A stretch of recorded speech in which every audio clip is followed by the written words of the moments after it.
Mayroon pa bang sakit na hihigit pa sa pagkawala ng asawa, ng haligi ng tahanan, sa pagkawala ng ama para sa isang anak?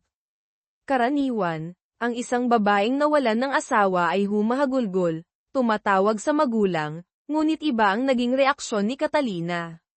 Kakaiba, sa sandaling makita niyang ang kanyang asawang si Marco, na inakala ng lahat na nilamon na ng kamatayan, ay himalang nakabalik. Ang panandaliang saya ay biglang naglaho, napalitan ng pakiramdam na tila nahulog sa impyerno, ang puso'y puno ng kabigatan. Tumakbo siya sa pasilyo, humahagulgol. Bakit hindi na lang tuluyang kinuha ng tadhana ang walang kwenta niyang asawa?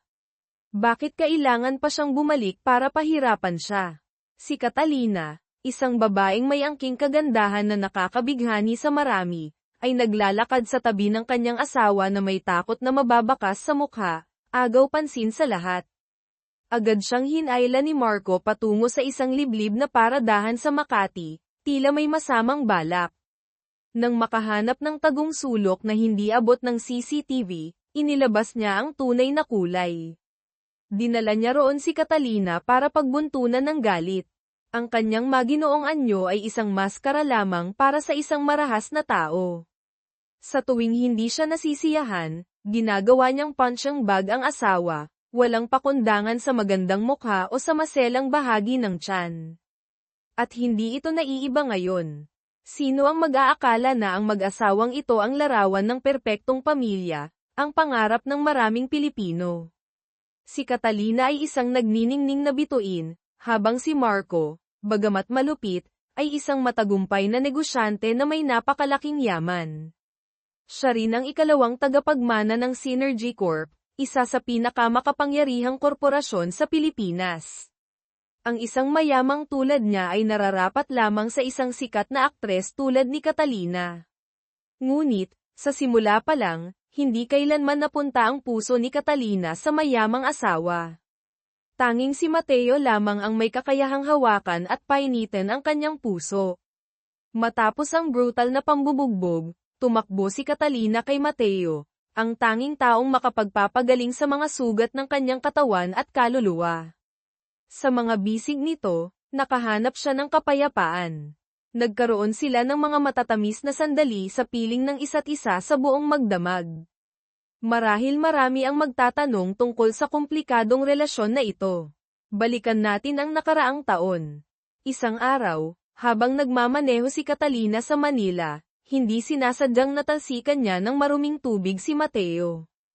Alam niyang mali siya, kaya agad siyang bumaba para humingi ng paumanhin. Sa sandaling makita ang kagandahan ni Catalina, nawala ang lahat ng inis ni Mateo. Hindi siya nagreklamo, aalis na sana siya nang tawagin siya ni Catalina. Dahil sa konsensya, dinala niya si Mateo sa isang mamahaling butik. Pumili siya ng damit para dito na parang namimili lang ng gulay sa palengke, na ikinagulat ni Mateo. Sinabi lang ni Catalina na ito'y maliit na tanda ng kanyang pagsisisi.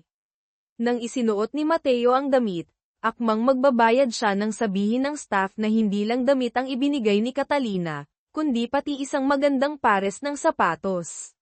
Nang gabing iyon, habang kasama ni Mateo ang kanyang senior na si Sofia, biglang sumulpot si Catalina. Pareho silang natigilan sa pagkakataon. Hindi alam ni Sofia ang nangyari dati. Kaya masigla niya silang ipinakilala, ito ang maganda kong hipag, si Catalina. At ito naman ang junior ko, ang gwapong abogado na si Mateo. Nagkatinginan sila ng may pagkailang, nagkunwaring nagkakilala lang sa unang pagkakataon. Aalis na sana si Catalina nang pigilan siya ni Sofia, nasa business trip si Marco, dito ka na muna sa bahay. Mag-inuman tayo. Minsan lang tayo magkaroon ng pagkakataong mag-usap. Sa hapagkainan, napansin ng mga kasamahan na iba ang ayos ni Mateo, puro branded ang suot. Hindi naglihim si Mateo, ikinuwento niya ang nangyari na talsikan ng isang babae at binayaran ng mamahaling damit. Iba talaga mag-isip ang mayayaman, akala nila lahat madadaan sa pera, sabi niya, sabay sulyap kay Catalina. Hindi nagpatalo si Catalina. Sinadya niyang matapan ang pagkain sa damit ni Mateo, saka tumayo at humingi ng paumanhin na may halong sarkasmo. Natawa na lang ang iba habang pinapanood silang nag-aasaran na parang aso't pusa, napansin nilang may chemistry sila.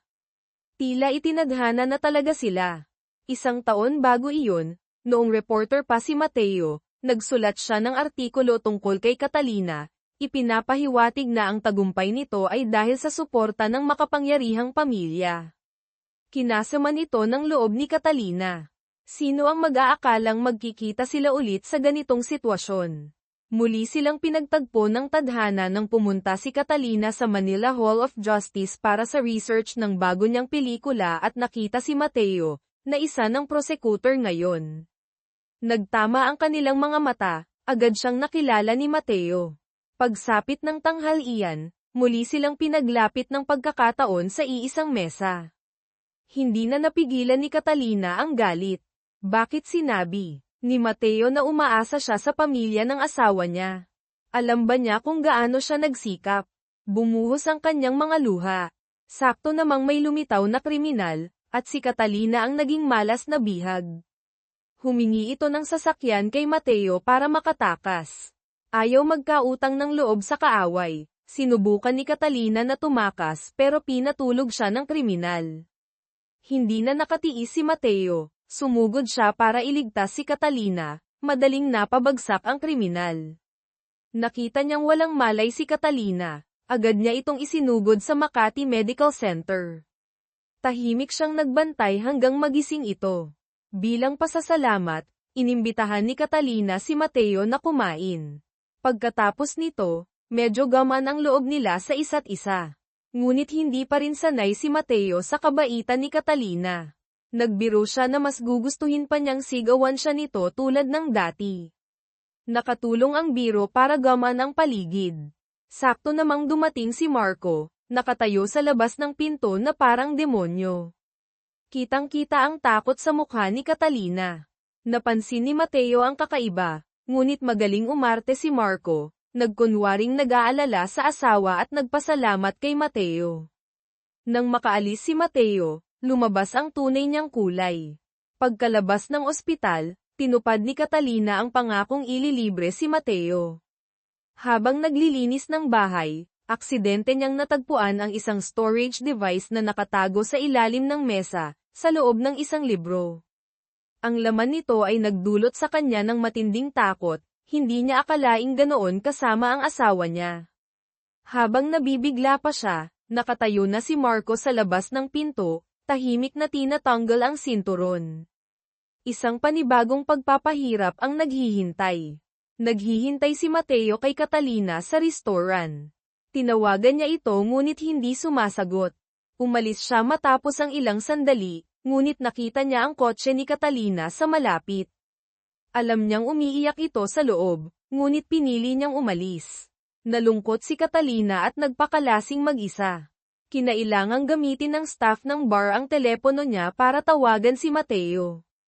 Natagpuan niya itong kumakain ng instant noodles sa convenience store. Dahil lasing na lasing si Catalina, kumuha na lang si Mateo ng kwarto para hintayang mahimasmasan ito. Hating gabi, nagising si Catalina, luhaan, at ikinwento ang kanyang buhay sa impyernong tinatawag na alta sosyedad. Alam ni Mateo ang sakit na nararamdaman niya, kaya dinamayan niya ito. Nang gabing iyon, nagkaroon sila ng ugnayan. Pinagbuklod sila ng tadhana mula noon. Kung hindi sila nagkita isang taon na ang nakalipas, marahil ay pagtatagpuin pa rin sila ng tadhana sa ibang paraan, dahil tiyak na masasangkot si Mateo sa Synergy Corp. Ginagamit niya ngayon ang anak ng may-ari, ang abogadong si Sofia. Dahil kay Sofia, naimbitahan siya sa isang family gathering, pagkakataon na ring makaharap si Don Ricardo, ang chairman, bago siya tanggapin sa legal department. Ang dahilan ay si Marco, nakaka-appoint lang bilang direktor, malapit nang maging chairman. Ito ang kinatatakutan ni Doña Elena, ina ni Marco, at ni Ricardo, kapatid ni Marco. Walang laban si Ricardo kay Marco, ngunit kung magiging manugang si Mateo, maaaring magbago ang sitwasyon. Medyo naging awkward ang party dahil kay Mateo. Pinaalis ni Don Ricardo ang lahat para makausap siya ng pribado. Tinanong niya kung bakit iniwan ni Mateo ang pagiging prosecutor para maging abogado ng korporasyon. Sinabi ni Mateo na gusto niyang magkaroon ng kapangyarihan tulad ng chairman, at sa Synergy Corp lang niya ito makakamit. Alam ni Don Ricardo ang galing at koneksyon ni Mateo, naniniwalang malaki ang maitutulong nito. Kinabukasan, pumunta si Mateo sa NAIA para sunduin si Mang Ben, dating driver ng chairman at susing testigo sa kaso ng kanyang ama. Ngunit habang nasa telepono si Mateo sa paradahan, dinukot si Mang Ben. Hinabol ni Mateo ang mga dumukot ngunit na-trap siya, bumangga ang kotse niya. Paglabas niya, sinuntok pa siya, at wala siyang nagawa kundi panoorin silang umalis kasama ang testigo at bagahe nito. Samantala, sina Don Ricardo at Marco ay nasa helicopter para sa isang business trip. Napansin ni Marco na umuubo ang ama, kaya binigyan niya ito ng mainit na tsaa na inihanda ng katulong. Lumipad ang helicopter. Biglang sumama ang pakiramdam ng piloto. Inutusan ni Don Ricardo ang assistant na bigyan ito ng tsaa. Pag-inom, nahirapan itong huminga at bumagsak.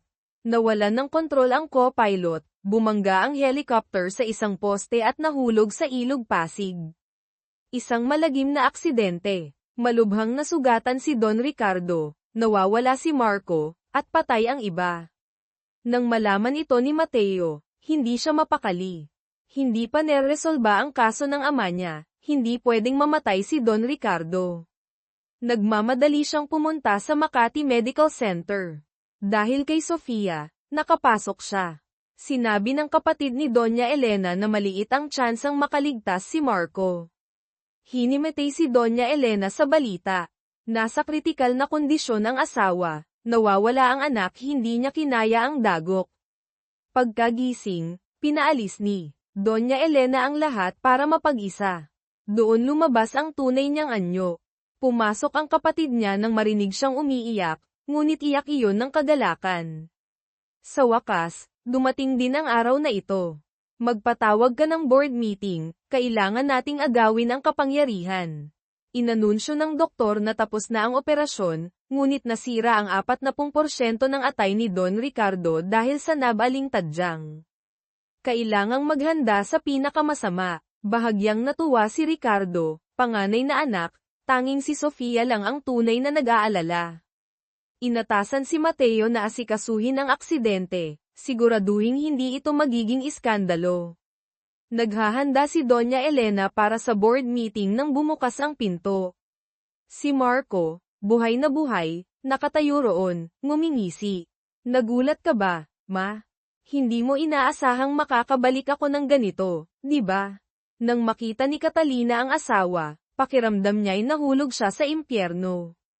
Tumakbo siya sa hagdanan, naupo at humagulgol. Nakita ito ni Mateo. Ang magagawa lang niya ay damayan ito. Walang pag-aalinlangan, lumapit siya at hinalikan ito. Nasaksihan ito ni Marco mula sa loob. Interesting, naisip niya. Pagpasok ni Catalina, hinayla siya ni Marco palabas, humarap sa mga reporter. Nagkagulo sila nang makita siya.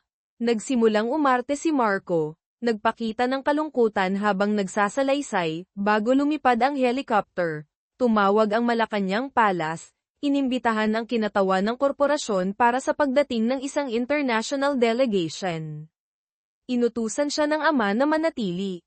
Dahil doon, nakaligtas siya. Iniligtas daw siya ng langit. Ngayon, siya na ang malamang napapalit bilang chairman. Pagdating ng panahon, haharapin niya ang kalaguyo ng asawa niya. Nang malaman ni Ricardo na bumalik si Marco, nag-alala siya at kinausap ang ina. Mas problemado pa si Doña Elena dahil si Marco na ang mamumuno sa board meeting.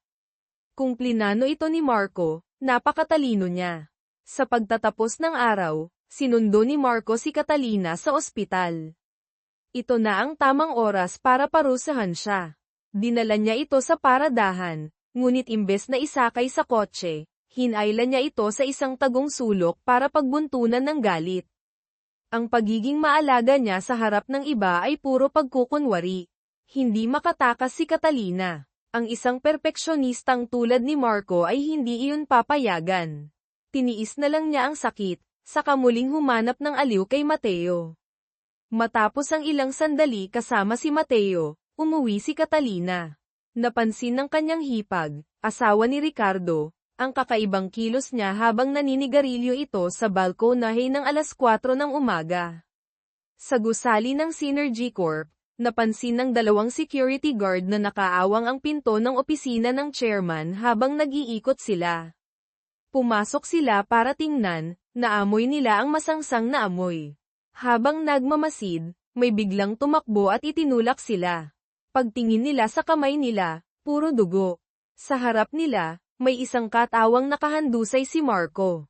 Sa pagkakataong ito, patay na talaga siya. Ibinalita ng kapatid ni Doña Elena na sinaksak si Marco sa loob ng opisina. Nalaman din ito ni Catalina at Mateo, lahat sila ay nabigla. Umakyat si Doña Elena para sabihin kay Ricardo, ngunit wala ito sa kwarto, may mga gamot lang sa mesa. Kinutuban siya, tumakbo siya sa banyo at nakita si Ricardo na nakalubog sa bathtub.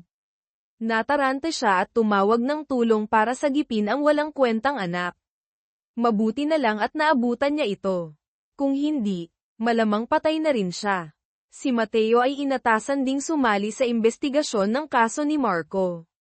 Pumunta siya sa crime scene sa Synergy Corp headquarters, ngunit walang CCTV sa loob ng kwarto, at ang mga data mula sa mga external camera sa pagitan ng alas 2 at alas 4 ng madaling araw ay ninakaw din mahirap paniwalaan, lalo na sa isang malaking korporasyon. Kaya pumunta si Mateo sa mansyon ng pamilyang Say de Leon para sa paunang investigasyon. Doon, sinabi ni Isabela, asawa ni Ricardo, na hindi maganda ang relasyon ni Marco at Catalina. Bukod pa rito, sa araw ng krimen, hating gabi na umuwi si Catalina, bandang alas 4 ng umaga. Pagbalik sa opisina, ipinakita pa kay Mateo ng kasamahan ang isang CCTV footage kung saan nag-aaway sina Marco at Catalina sa paradahan ng Makati Medical Center.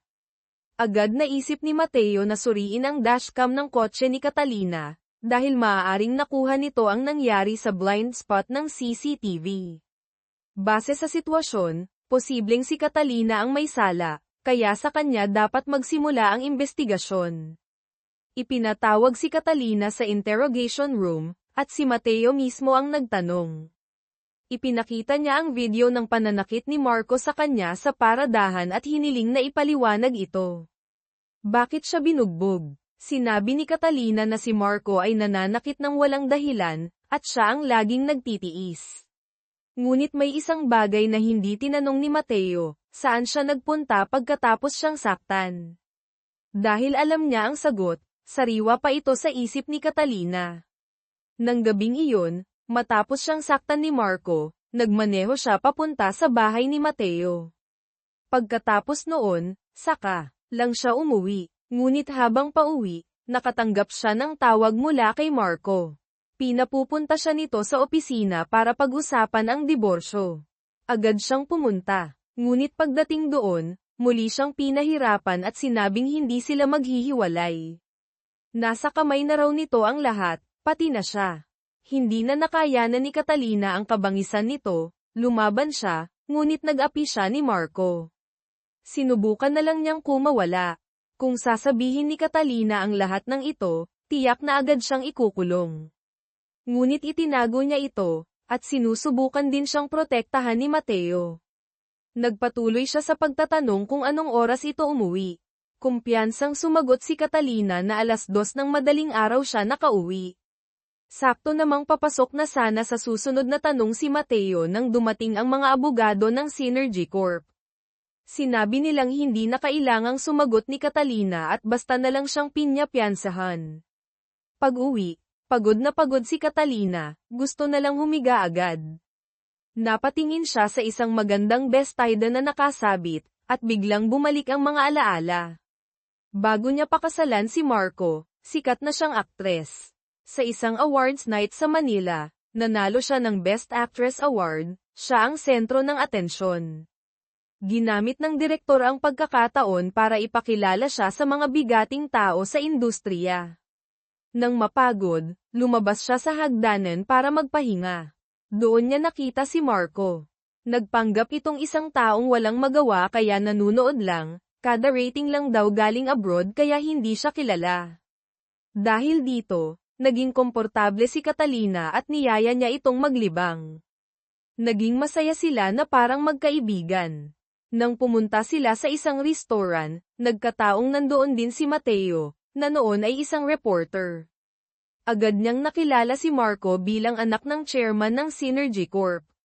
Sinabi ng kaibigan niya na ang kasama nitong babae ay isang sikat na aktres. Nakaamoy ng balita, mabilis niyang hinayla ang kaibigan paalis. Doon lang naging komportable si Catalina na makipag-usap kay Marco. Nang maghiwalay, sinabi ni Marco na magkita sila ulit kinabukasan, at nagpakita pa ito ng pag-aalala. Nakuhanan lahat ni Mateo ang mga sandaling iyon, balak gamitin laban sa Synergy Corp, pero syempre, masasaktan din si Catalina. Marahil dahil sa mga artikulo niya kaya, nakuha niya ang isa sa pinakamakapangyarihang asawa sa Pilipinas. Ayon sa forensic report, pinatay si Marco gamit ang isang box cutter. Base sa sugat, hinuhulaan nilang hindi ito gawa ng isang babae. Mahigpit ang seguridad sa gusali ng pamilya, kaya mahirap makapasok ang tagalabas. Inimbestigahan ni Mateo ang lahat ng miyembro ng pamilya. Si Doña Elena ay nanatiling kalmado. Si Ricardo naman ay mayabang pa rin, sinabihan si Mateo na, umayos. Mabilis na inanunsyo ni Doña Elena ang burol ni Marco, isang formal na kaganapan para sa buong bansa. Ilang pulis, kasama si Mateo, ang nagpanggap na nakikiramay para makapasok. Nakita sila ni Ricardo na may pangmamata. Hindi man lang sila pinansin. Dito na inanunsyo ng isang pulis na si Ricardo ay inaaresto dahil sa hinalang may kinalaman sa pagkamatay ni Marco. Mayabang pa rin si Ricardo, sinasabing walang ebidensya. Pumasok si Mateo mula sa labas, sinabing natagpuan ang balat ni Ricardo sa ilalim ng kuko ni Marco. Nagulat ang lahat, nataranta si Ricardo, itinulak ang pulis at tumakbo. Agad siyang hinabol ni Mateo. Paakay pa lang siya ng kotse nang hilahin siya ni Mateo pababa ng walang awa. Dinala ng mga pulis ang aroganteng lalaki para sa interogasyon. Nang malaman ito, agad na pinuntahan ni Doña Elena ang superior ni Mateo, humihiling na makausap ang anak. Binulungan niya si Ricardo na manahimik, siya na ang bahala sa lahat. Hindi pumayag si Mateo. Binuksan niya ang mga file ng bawat miyembro ng pamilya. Nang tingnan ang blood type, natuklasan niya ang isang malaking sikreto. Kinabukasan, kinumpronta niya si Ricardo gamit ito. Lumalabas na si Marco ay hindi tunay na anak ni Doña Elena, kundi anak sa labas ni Don Ricardo. Tinanong ni Mateo, alam mo bang hindi mo tunay na kapatid si Marco, kaya mo siya pinatay dahil natatakot kang maagawan ng korporasyon? Nag-alab ang galit ni Ricardo sa sinabi ni Mateo. Kahit pinipigilan ng abogado, ibinuhos niya ang lahat ng galit kay Marco. Simula raw nang tumira si Marco sa kanila, naging madilim ang lahat. Isang demonyo raw si Marco na nagkukubli sa katahimikan, pero bawat kilos ay hindi mo inaasahan. Sinamantala ni Mateo ang pagkakataon, dahil ba ganyan siya kaya ka natakot at inunahan mo na. Ngunit kalmadong sumagot si Ricardo. Totoong nagkasagutan sila noong gabing iyon, pero maliit na bagay lang daw, hindi sapat para patayin niya ang kapatid. Mapagkakatiwalaan ba ang sinabi ni Ricardo? O kwento lang niya ito? Ang team na nag-iimbestiga sa helicopter crash ay nakahanap ng mahalagang ebidensya, isang bote ng eye drops na may sangkap na nagdudulot ng anaphylactic shock kapag nahalo sa tiyan ni Don Ricardo, na nagresulta sa atake sa puso at agarang pagkamatay ni Kapitan Ramos, piloto. Bukod dito, may fingerprint ni Mrs. Ramos, asawa ng piloto, sa helicopter. Tiyak na may problema. Nang malaman ito, agad ipinahanap ni Mateo si Mrs. Ramos. Ngunit nabalitaan na rin niya ito, nagmamadaling pumunta sa kotse para tumakas. Hindi niya inaasahan, may isang misteryosong tao na naghihintay sa loob. Nang dumating ang mga pulis, nawawala na siya. Agad nagpatawag ng meeting ang investigation team. Iniulat ng crash team ang tungkol kay Mrs. Ramos Sugarol, baon sa utang, at nakatanggap ng malaking insurance pagkatapos mamatay ang asawa sapat na motibo para makipagsabuatan. Ang team naman ni Marco ay may larawan na ng pag-aaway ng magkapatid noong gabing iyon, na sumusuporta sa DNA evidence. Dahil sa impluwensya ng Synergy Corp, pinalaya si Ricardo. Sa harap ng media, muli niyang iginiit na wala siyang kasalanan. Lumipat na ng tirahan si Catalina, matagal na niyang pangarap ito. Malaya na siyang gawin ang gusto niya, ang makasama si Mateo, ang lalaking mahal niya. Hindi na siya magagambala ng marahas niyang asawa. Nagkaroon sila ng masasayang sandali. Nang pumunta sila sa isang maliit na bayan, sinabi ni Catalina na bibisitahin niya ang kaibigan pero naiwan niya ang cellphone sa kotse ni Mateo. Sakto namang nakatanggap si Mateo ng tawag mula sa isang OBGYN clinic. Nagmadali siyang pumunta doon, nagpakilalang kamag-anak. Pagpasok niya, nalaman niyang nagpapa-check up si Catalina. Ang mas ikinagulat niya ay 3 buwan na itong buntis. Nag-alinlangan siyang magtanong, pero pinili na lang manahimik. Samantala, nagpatawag na si Doña Elena ng shareholder meeting para ihalal si Ricardo bilang bagong chairman. Magulo ang sitwasyon ng korporasyon dahil sa sunod-sunod na pangyayari sa mga lider nito. Si Ricardo na lang ang kwalipikado. Ngunit isang shareholder ang nagsalita, nabalitaan daw na nawawala ang testamento ni Don Ricardo, kung hindi ito makakaligtas, hindi raw tiyak na mapupunta kay Ricardo ang yaman. Nawalan ng kontrol si Ricardo, sinunggaban niya ang shareholder. Nakahanda na si Doña Elena. Agad pinatawag ang abogado para ipahayag ang testamento, kung mamatay o malubhang magkasakit si Don Ricardo, lahat ng ari-arian ay mapupunta sa panganay na anak na si Ricardo. Malinaw na nakasulat, wala nang nakapalag. Akala ni Ricardo ay mahal na mahal siya ng ama. Ngunit nagulat siya sa sinabi ni Doña Elena. Inutusan niya si Tio Miguel, kapatid niya, na hanapin ang tunay na nawawalang testamento, mapanganib daw kung lalabas ito. Lumalabas na peke ang testamentong ipinakita, si Ricardo lang ang walang alam. Sinisipa ni Doña Elena si Ricardo sa paggalaw kay Marco, kahit daw buhay pa si Marco, makukuha pa rin niya ang pagka-chairman para kay Ricardo. Hindi makapaniwala si Ricardo na pati ang ina niya ay hindi naniniwalang inosente siya. Labis ang sakit at pagkadismaya, umalis siya. Sa labas, nakasalubong niya ang kapatid na si Sofia. Pinapante siya ng ina nila. Gusto ni Doña Elena na bumalik si Sofia sa korporasyon, sabay diin na si Mateo ay walang pakialam sa relasyon nila at patuloy pa ring iniimbestigahan si Ricardo. Nag-alala si Sofia, alam niyang makatarungan si Mateo, ngunit kapatid niya ang sospek. Hindi niya alam ang gagawin. Patuloy pa rin si Mateo sa pag-iimbestiga sa pagkawala ni Mang Ben. Ngayon, aksidente siyang nakahanap ng mahalagang lead. Nalaman niya mula sa investigador ng kaso ni Marco ang tungkol kay Antonio, sekretarya ni Marco, na nawala rin noong araw na namatay si Marco. Naalala ni Mateo na si Antonio ang dumukot kay Mang Ben. Agad siyang nagmaneho papunta sa bahay ni Antonio. Nandoon din si Mang Ben pero paalis na. Tumawag siya kay Antonio, hinihingi ang bayad kapalit ng ebidensya. Ngunit tumanggi si Antonio, wala na raw siyang pinagsisilbihan. Laking gulat ni Mateo nang pagdating niya ay nasalubong niya si Mang Ben na papalabas. Nagsimula ang habulan, ngunit muling nakatakas si Mang Ben. Nasayang na naman ang pagkakataon. Bumalik si Mateo at agad ipinaaresto si Ricardo, kasabay ang paghalughog sa bahay nito. Pagod na rin si Ricardo sa pamilyang ito, nababaliw na siya sa bigat ng pagiging bahagi nito. Kahit makapangyarihan si Doña Elena, nalusutan siya ni Mateo, wala siyang nagawa kundi bumalik sa kwarto. Sa paghahalughog, nakita ng isang pulis ang isang sekretong kahon na may kaina-hinalang storage device.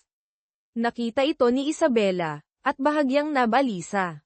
Sa interrogation room, Inilatag ni Mateo ang ebidensya laban kay Ricardo, ang bakas ng sapatos niya sa crime scene, sapatos na siya mismo ang pumirma para bilhin, na natagpuan sa locker ng security guard.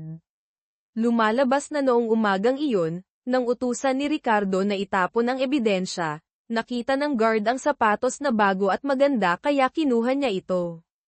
Nakuhanan siya ng litrato ng pulis na suot ito habang nagtatrabaho. Mukhang tiyak ng sangkot si Ricardo. Ngunit hindi maganda ang itsura niya, tila nagwi-withdraw sa droga, wala sa tamang pag-iisip. Sinadya ni Mateo na mag-break muna. Si Isabela, marahil alam ang laman ng storage device na makakasama sa kanya, ay lumapit sa biyenan para humingi ng tulong na mabawi ito.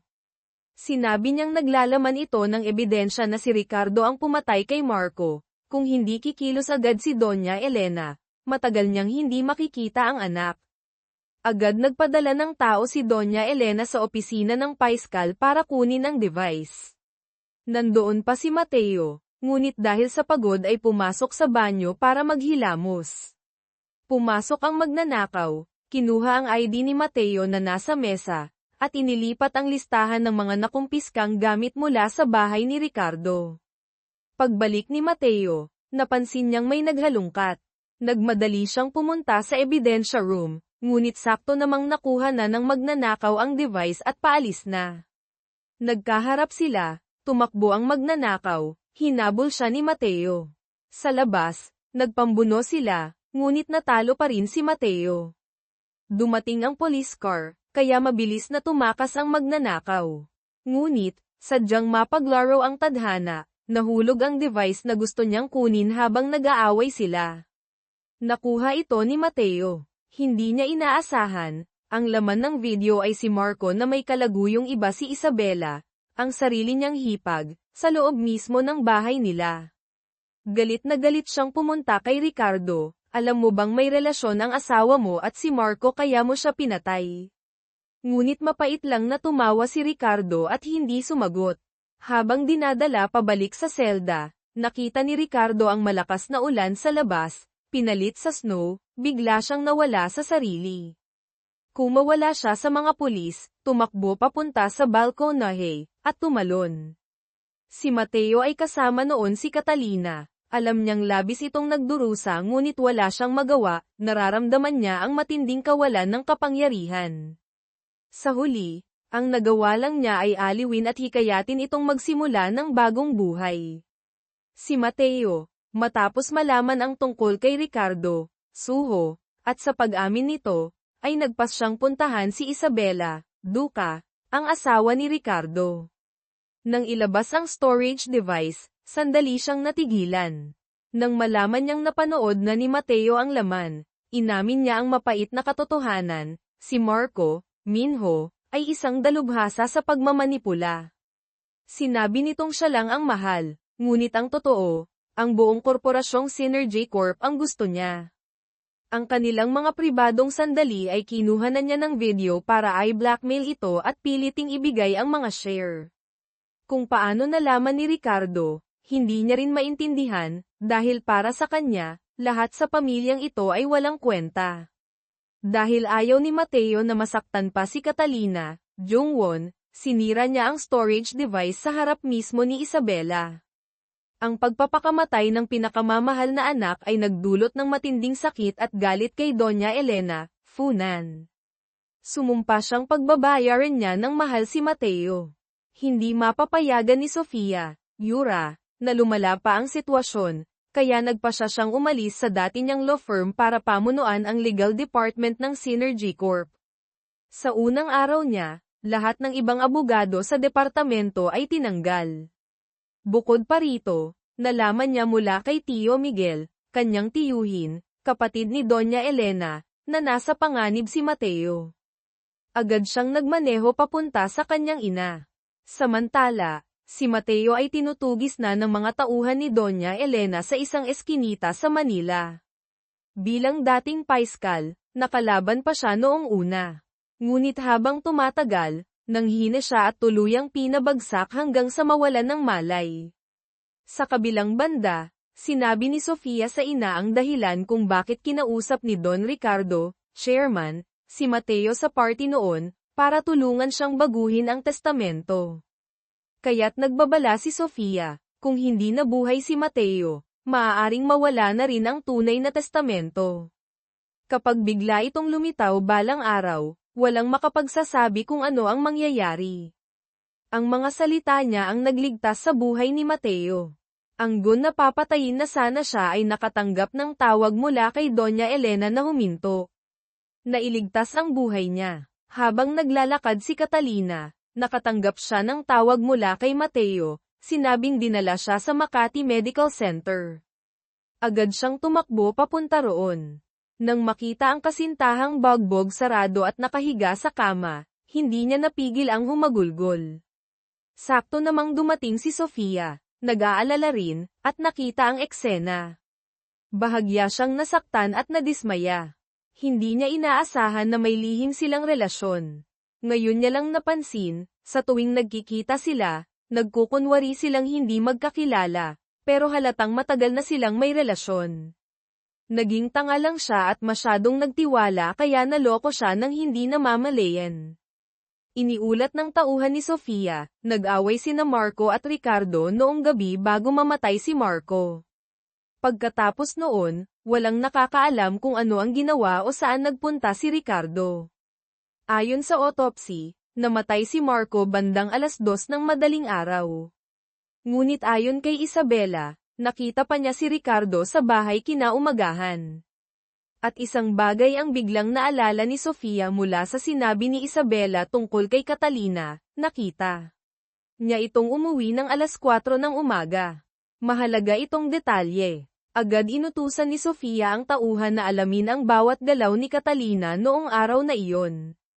Kailangan niyang malaman ang katotohanan, para man sa kapatid niya o sa ama niya. Kinaumagahan, binisita ni Catalina si Mateo sa ospital. Habang masaya silang nagbibiruan, may narinig silang ingay sa labas. Maingat na lumabas si Mateo, at si Doña Elena pala ang dumating. Sinabi niyang gusto lang niyang tiyaking maayos na si Mateo, sabay, paalala, na sana'y hindi na maulit ang ganito. Binalaan niya ito, kung alam niya ang lugar niya, magiging mas madali ang buhay niya. Ngunit hindi nakinig si Mateo, iginiit niyang ipagpapatuloy niya ang paghahanap sa katotohanan. Hindi nagtagal, nakatanggap si Mateo ng hindi magandang balita. Nakuha ng kasamahan niya ang listahan ng mga tawag ni Marco bago ito mamatay. Ang huling tawag ay kay Catalina, mga 10 minuto bago ito nasawi. Nalaman din nilang nasa paligid ng Synergy Corp headquarters si Catalina noong mga oras na iyon. Isa pang palaisipan ay ang pahayag ni Catalina na nasa bahay siya ng 2:00 ng madaling araw malinaw na salungat.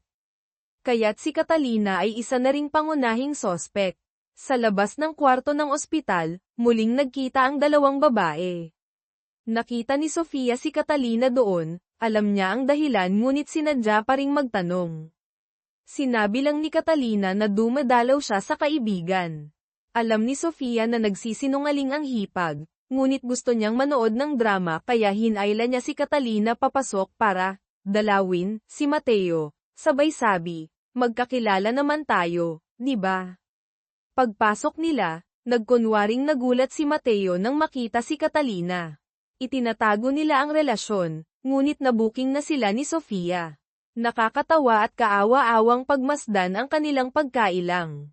Diretsahang tinanong ni Sofia si Mateo tungkol sa testamento ng ama niya, kung hawak ba niya ito. Itinanggi ni Mateo, sinabing nakita lang niya ito pero hindi niya kinuha. Kaya't binalingan ni Sofia si Catalina. Sabi mo umuwi ka ng 2:00 ng madaling araw. Sa pagitan ng oras na iyon hanggang 4:00, ano ang ginawa mo? Nasaan ka? Pwede mo bang sabihin sa akin? Iginiit pa rin ni Catalina na umuwi siya ng 2:00, at nagpahangin lang siya bago noon. Napangiti na lang si Sofia, dahil alam niyang nagsisinungaling ito.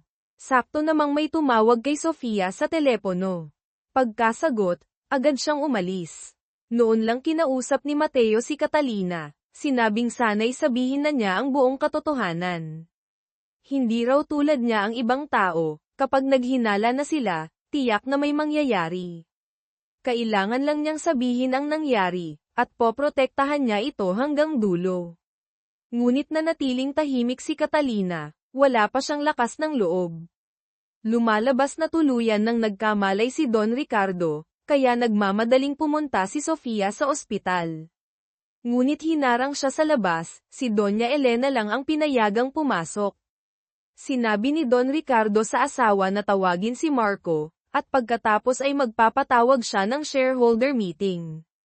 Nang marinig ni Doña Elena ang pangalan ni Marco, napangisi siya na parang nanalo sa loto, masaya dahil hindi pa alam ng asawa ang pagkamatay ng paboritong anak. Doon lang natulala si Don Ricardo, nauutal, hindi maaari. Hindi pwedeng mangyari. Gusto ni Doña Elena na ilayo ang asawa sa lahat ng impormasyon, kaya ipinagbawal niya ang sino man na lumapit sa kwarto nito, kahit pa ang sariling anak na si Sofia. Pag-uwi ni Mateo sa kanyang apartment, nakita niya ang isang liham mula kay Catalina. Nagpaalam ito, umaasang hindi sila parehong masaktan dahil dito. Tila naramdaman niyang may gagawing hindi maganda si Catalina, kaya agad siyang tumakbo papunta sa tinutuluyan nito. Ngunit ang tumambad sa kanya ay si Catalina na kausap si Antonio, sekretarya ni Marco, ang matagal nang nawawalang lalaki. Bago pa maintindihan ni Mateo ang nangyayari, magkasama na silang umalis. May lihim palang kasunduan sina Catalina at Antonio. Naalala niya ang araw na iyon, sinusubukan ni Catalina na takasan si Marco nang mahuli siya ni Antonio. Habang pabalik sila, nakatanggap si Antonio ng tawag mula sa ospital, kailangan ng asawa niya ng agarang organ transplant. Ngunit ang asawa niya ay isang undocumented immigrant, TNT, kaya mahirap makahanap ng donor. Alam ito ni Catalina kaya nag-alok siya ng tulong, kapalit ng kalayaan mula kay Marco magpakailanman. Pinuntahan ni Antonio si Catalina para tiyaking tutuparin niya ang pangako. Sinabi niyang kung susundin niya ang usapan, mananatiling lihim ang lahat. Pagkaalis ni Catalina, biglang sumulpot si Mateo na parang multo. Kinumpranta niya si Antonio tungkol sa pakikipagkita kay Catalina. Si Catalina, habang pauwi, ay malalim ang iniisip. Ang totoo, hindi pa niya nasasabi kay Antonio na buntis siya. Dahil paano makakapag-donate ng organ ang isang buntis? Ayaw niyang maglihim kaya nagpasya siyang bumalik para sabihin ito kay Antonio. Hindi niya inaasahan, nandoon din pala si Mateo. Ngunit nanatiling kalmado si Antonio. Tinukso pa si Mateo, natatakot ka bang si Catalina ang pumatay? Kung hindi mo kayang harapin, magkunwari ka na lang na walang alam. Pagkasabi nito, iniwan niya si Mateo na mag-isa. Samantala, nagkamalay na rin si Ricardo sa ospital matapos ang withdrawal. Agad niyang hiniling na makausap si Mateo. Nang malaman ito ni Doña Elena at magmadaling pumunta, huli na ang lahat, naunahan na siya ni Mateo. Ngayon, malalaman na ni Mateo ang buong katotohanan. Ayon kay Ricardo, si Marco ang nagsusuplay sa kanya ng candy, droga. Noong gabing iyon, dahil kailangan niya ng gamot, pinuntahan niya si Marco para humingi. Ngunit tumanggi si Marco, sinaktan pa siya sa harap ng ibang tao. Umuwi na lang si Ricardo. Ngunit nakatanggap siya ng tawag, pinapupunta siya sa opisina ng chairman. Pagdating doon, nakita niyang nakahandusay na si Marco. Labis siyang nagulat, lumapit siya at umiyak sa tabi ni Marco. Ngunit nang marinig ang mga security guard, nagtago siya sa isang tabi, at nang magkaroon ng pagkakataon ay tumakas. Kahit narinig na ito, hindi pa rin lubos na naniwala si Mateo, inisip niyang nagsisinungaling si Ricardo para iligtas ang sarili. Ngunit ang mga sumunod na sinabi ni Ricardo ay tila nagpapatunay na hindi nga siya ang salarin. Para kay Ricardo, si Marco ang pinakamahalaga niyang tao. Mahirap paniwalaan, di ba? Pero simula pagkabata, si Marco ang pinakanakakaintindi sa kanya, handang pagtakpan siya sa lahat ng bagay. Kahit masaktan siya para kay Ricardo, hindi nagsasalita si Marco. Nang mag-aral si Marco sa ibang bansa, nanatili silang matalik na magkapatid. Sa tuwing kailangan ni Ricardo ng payo, kay Marco siya lumalapit. Kahit nang malaman niyang may relasyon si Marco at ang asawa niyang si Isabela, hindi niya ito pinansin. Ang kasal na iyon ay negosyo lang, walang pagmamahalang sangkot. Muling iginiit ni Ricardo, hindi siya ang pumatay kay Marco. Nalilito si Mateo sa mga pag-amin ni Ricardo. Hindi ito mukhang nagsisinungaling. Kung hindi si Ricardo ang salarin, sino ang tunay na kriminal? Nang malaman ni Mateo na gising na si Don Ricardo, nagmamadali siyang pumunta sa ospital. Buhay pa pala ito para masaksihan ang kanyang paghihiganti. Sa loob ng kwarto, sinabi niya rito ang tungkol sa pagkamatay ni Marco. Labis na nagdalamhati si Don Ricardo, inutusan siyang hanapin ang salarin sa anumang paraan. Ipapadala ko siya sa impyerno. Dudurugin ko siya ng pira-piraso. Nang marinig ito ni Mateo, naalala niya ang sarili niyang mga magulang. Sino ang nagbigay sa kanya ng karapatang kumitil ng buhay? Dahil lang gusto niya, pwede na siyang magpadespatsa ng tao. Ganoon din ba ang ginawa niyo kay Mang Jose, Cho Song-han? Kayo ang pumatay sa tatay ko noon, tama. Nabigla si Don Ricardo, hindi makapagsalita, tila labis na naapektuhan, mga putol-putol na salita lang ang lumabas, Mang Jose. Patawad, sobrang takot ako, kaya ko nagawa ang mga yun. Ang pagkamatay ni Marco ay nagdulot ng matinding trauma kay Don Ricardo, hindi na siya matino mag-isip. Sa hearing para sa apela ni Ricardo, si Sofia ang dumpensa sa kapatid. Sinabi niyang tila hindi pinapansin ng paiskal ang ibang mga sospek na nandoon din sa crime scene. Bukod dito, walang direktang ebidensya na si Ricardo ang pumatay kay Marco. Kaya hindi siya dapat mahatulan. Si Mateo, bilang paiskal, ay dapat tumutol. Ngunit nanatili siyang tahimik. Marahil naniniwala na rin siyang inosente si Ricardo, tulad ng sinabi ni Sofia. Sa kabilang dako, si Mrs. Ramos, asawa ng piloto, simula nang makidnap at ikulong sa isang lumang bodega, ay araw-araw dinadalhan ng pagkain. Ngayon, nagkunwari siyang masakit ang tiyan, naloko niya ang bantay, at nakatakas. Nang malaman na napawalang sala ang anak, muling nagpatawag ng board meeting si Doña Elena para opisyal na italaga si Ricardo bilang tagapagmana. Isang shareholder ang tumutol, may balitang gising na ang chairman, bakit kailangan pa ng tagapagmana? Kalmadong inamin ni Doña Elena na gising na nga ito, ngunit nasira na raw ang utak, hindi na mapagkakatiwalaan. Para mapaniwala sila, nagpakita pa siya ng live video mula sa kwarto ng ospital. Nakita ng lahat ang hindi matatag na kalagayan ni Don Ricardo. Dahil malinaw na hindi na niya kayang mamuno, pumayag na ang mga shareholder na si Ricardo ang pumalit. Tuwang-tuwa sina Doña Elena at Tio Miguel sa madaling pag-agaw ng kapangyarihan. Ngunit pagsakay nila sa kotse, biglang nag-lock ang mga pinto. Humandar ang sasakyan, at ang driver ay walang iba kundi si Mang Ben, Ricky. Matapos mamatay si Marco, nagbago ang target niya, gusto niyang ibigay ang ebidensya laban kay Don Ricardo kay Doña Elena kapalit ng pera. Ayaw sana niyang makipag-ugnayan dito, ngunit tinakat ni Mang Ben ang posisyon ni Ricardo, kaya napilitan siyang pumayag. Nakipagkita si Sofia kay Catalina sa isang restaurant. Ipinakita niya ang call log ni Marco, patunay na nandoon si Catalina sa opisina ng chairman noong gabing iyon. Pero bago ka pumunta doon, gusto kong malaman kung nasaan ka. Paano? Sasabihin ni Catalina ang tungkol sa kanila ni Mateo. Gayunpaman, nahulaan na ni Sofia. Diretsahan niyang tinanong, kung wala na si Marco, pwede na kayong maging opisyal ni Mateo, tama? Nanahimik si Catalina, akmang aalis. Ngunit binigyan siya ni Sofia ng ultimatum, kung kusa siyang mawawala sa buhay ni Mateo. Magkukunwari si Sofia na walang alam. Pero kung ipipilit pa rin niya ang sarili kay Mateo, mawawala sa kanya ang lahat. Samantala, pinaiimbestigahan ni Mateo sa kaibigan niya ang kalagayan ni Don Ricardo. Naghihinala siyang nagpapanggap lang ito para protektahan ang sarili. Hindi siya napatay ng helicopter crash, pero baka sa pangalawang pagkakataon ay hindi na siya swertehin.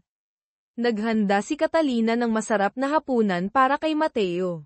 Inimbita pa niya ang kaibigan nilang dalawa para sabay-sabay kumain at magkwentuhan. Naging masaya sila, nagpicture pa para sa alaala. Nang tulog na si Mateo, tinitigan siya ni Catalina, tiningnan ang litrato nilang magkasama, at tumulo ang luha. Mahal niya si Mateo, ngunit para walang masaktan pa, nagpasya siyang lumayo. Ang kanilang pag-iibigan ay mananatiling isang lihim na alaala. Kinabukasan, habang kausap ni Doña Elena ang isang shareholder, biglang pumasok si Ricardo. Gusto niyang maupo bilang chairman sa lalong madaling panahon. At bago iyon, kailangang magkaroon ng tunay na libing para kay Marco. Sinabi niyang bukas na ito dapat gawin, imbitado ang mga shareholder at ang mga investigador ng kaso. Medyo nagulat ang shareholder sa pagmamadali, ngunit agad siyang sinaway ni Ricardo. Kung ano ang sinabi ng chairman, sundin mo, huwag ka nang magtanong. Natakot ang shareholder at agad na sumunod. Nakita ni Doña Elena ang kilos ng anak at labis siyang nasiyahan. Ito ang tamang asal ng isang magiging chairman ng Synergy Corp. Pagkatapos, tinawagan ni Doña Elena si Catalina para dumalo sa libing. Bilang asawa pa rin ni Marco sa papel. Sa libing, si Ricardo ang nagbigay ng eulogy. Ngunit bago iyon, pinakiusapan niya ang hipag na si Catalina na magbigay ng ilang salita para sa asawa. Nagpahayag siya ng pagmamahal kay Marco. Pagkatapos, si Ricardo naman ang nagpahayag ng taos-pusong kalungkutan sa pagkawala ng kapatid.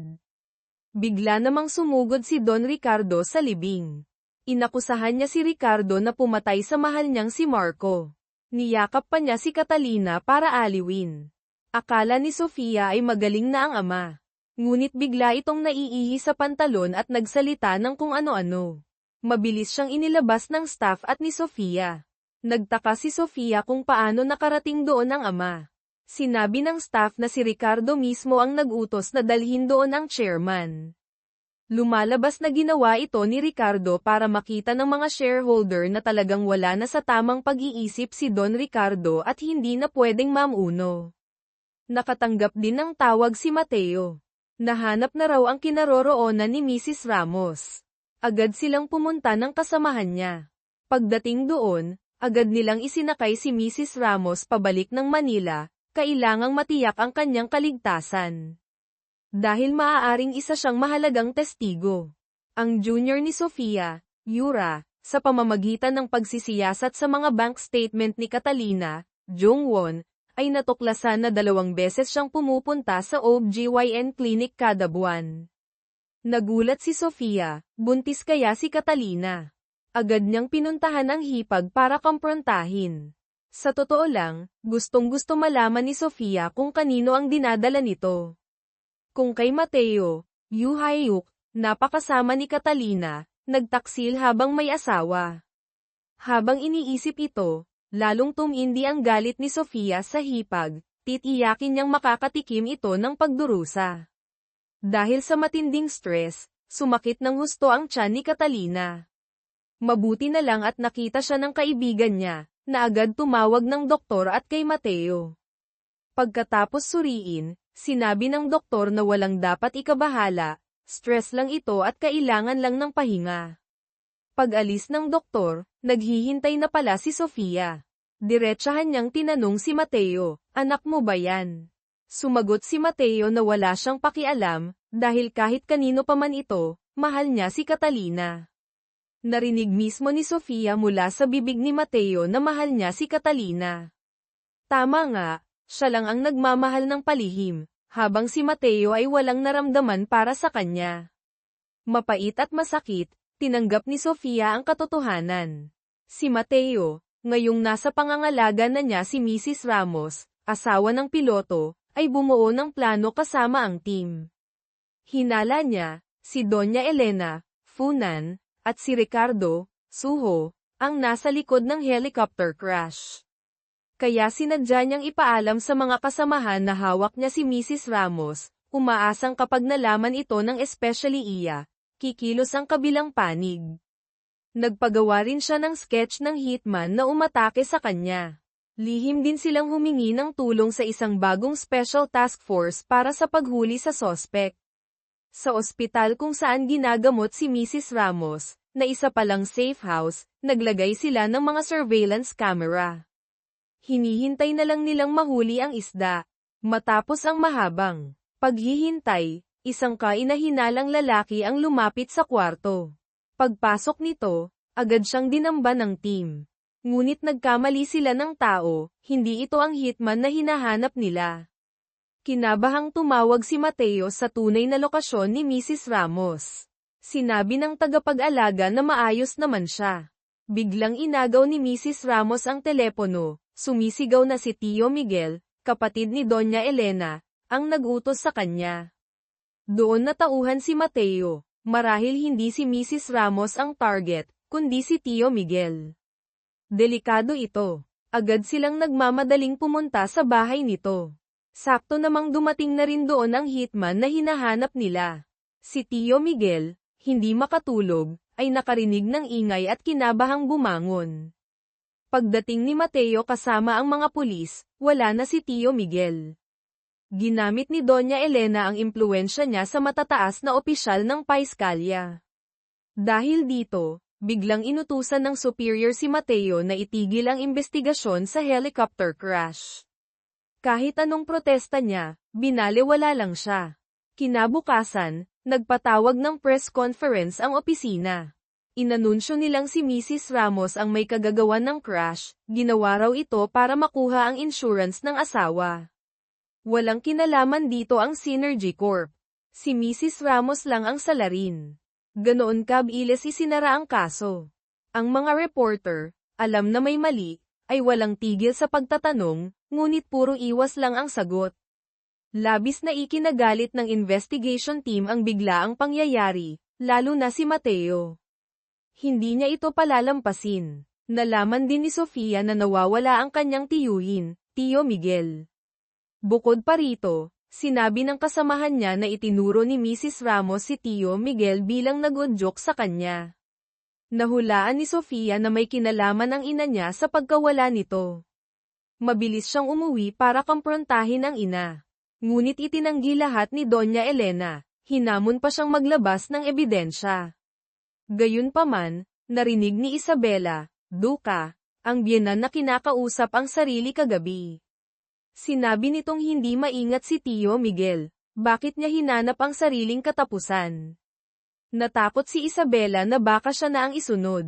Sinuri ng mga pulis ang mga CCTV footage mula sa mga gusali sa paligid noong gabing mamatay si Marco Minho. Aksidente nilang nakita ang isang drone na lumilipad malapit sa Synergy Corp building noong mga oras na iyon. Naalala ng isang kasamahan na nabangga niya ang isang kahon ng drone equipment sa isang dating operasyon. Ang drone ay pag-aari ng isang paparazzi na nakakulong na.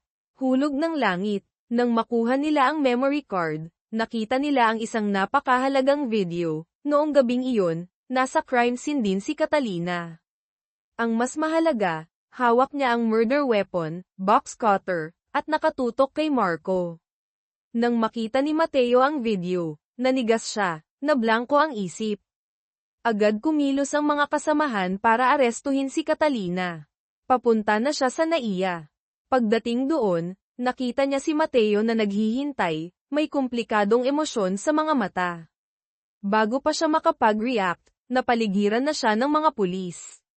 Maya-maya, nilapitan siya ng kasamahan ni Mateo at pinusesan. Nakita ni Mateo ang kalagayan ng minamahal, durog ang puso ngunit walang magawa. Malinaw ang ebidensya. Nasabi na lang niyang makipagtulungan siya sa investigasyon, itinatago ang sariling sakit. Nalaman din ni Doña Elena ang pagkaaresto kay Catalina. Sa interrogation room, alam ni Mateo na may itinatagong dahilan si Catalina tungkol sa gabing pumunta ito sa bahay niya. Ngunit sinabi niyang poprotektahan niya ito anuman ang mangyari, basta't sabihin niya ang lahat tungkol sa gabi ng krimen. Sa pagkakataong ito, ayaw nang idamay pa ni Catalina si Mateo. Masakit man, sinabi niyang, hindi kita kailanman minahal. Kailangan ko lang ng masasandalan noon. Alam ni Mateo na nagsisinungaling lang ito para ilayo siya sa gulo. Ngunit nanumpa siyang hahanapin niya ang katotohanan. Magdamag hindi natulog si Mateo, pinag-aralan muli ang lahat ng detalye, gustong makahanap ng ebidensya para mapawalang sala si Catalina. Ngunit ang superior niya, gustong sumikat, ay nagpatawag agad ng press conference kinaumagahan. Ang balitang si Catalina ang sospek sa pagpatay sa asawa ay kumalat na parang apoy. Nagkagulo ang mga reporter sa harap ng paiskalya. Naging national headline ito. Si Antonio, sekretarya ni Marco, nang malaman ang balita, ay labis na nag-alala dahil naghihintay ang asawa niya kay Catalina para sa operasyon. Hindi pinalampas ni Doña Elena ang pagkakataon. Agad siyang tumawag sa matataas na opisyal, ginamit ang impluwensya para hilingin na patawan ng mabigat na parusa si Catalina. Umarte siyang nagdadalamhating ina, hindi raw niya matanggap ang sinapit ng anak, gusto niyang maparusahan agad ang salarin. Magaling siyang umarte. Kung hindi siya naging asawa ng chairman, baka sikat na siyang aktres. Kung makukulong si Catalina, wala nang hadlang kay Ricardo niya. Ngunit si Ricardo, sa kabaligtaran, ay naniniwalang inosente si Catalina. Si Isabela ay walang pinapanigan, ngunit para ayusin ang relasyon nila ni Ricardo, at marahil para protektahan ang sarili, sinabi niya rito ang kainahinalang kilos ni Doña Elena bago mawala si Tio Miguel. Ipinahiwatig niyang hindi malayong may kinalaman ang biyenan dito. At kung nagawa iyon ni Doña Elena sa sariling kapatid, posible ring nagawa niya iyon kay Marco. Gusto ni Isabela na gamitin si Ricardo laban sa biyenan. Sa susunod na interogasyon, pumasok si Mateo, naglatag ng mga ebidensya para tulungan si Catalina. Nalaman niyang kumuha si Catalina ng abogado para sa annulment, divorce. Malinaw na iyon ang pakay niya nang pumunta sa opisina. Ngunit ipinakita rin niya ang mga medical record ng pambubugbog ni Marco kay Catalina ebidensya ng domestic violence. Sinusubukan ni Mateo na palabasin na self-defense ang ginawa ni Catalina nang atakihin siya habang tinatalakay ang annulment.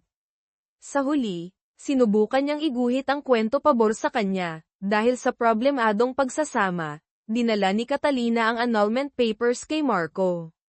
Hindi ito pumayag, kaya sinaktan siya. Ang paghawak niya ng kutsilyo ay pagtatanggol lang sa sarili ng mock honor. Kahit anong pagtatanggol ni Mateo, nanatiling tahimik si Catalina hindi umaamin, hindi tumatanggi. Dahil dito, walang nagawa ang paiskalya kundi mag-issue ng formal na arrest warrant. Malungkot na nagmaneho si Mateo pauwi. Ngunit pagdating sa harap ng condominium building niya, natagpuan niya ang isang karumal-dumal na krimen.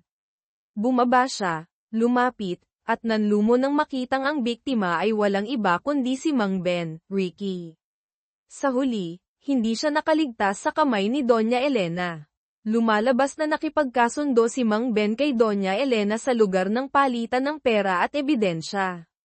Ngunit pagdating doon, tinambangan siya ng mga tauhan nito. Na-corner siya, tumakbo sa isang pampublikong banyo. Hindi niya alam, naghihintay na pala doon ang hitman, na nagpanggap na pulis. Nang mamukhaan niya ito, huli na.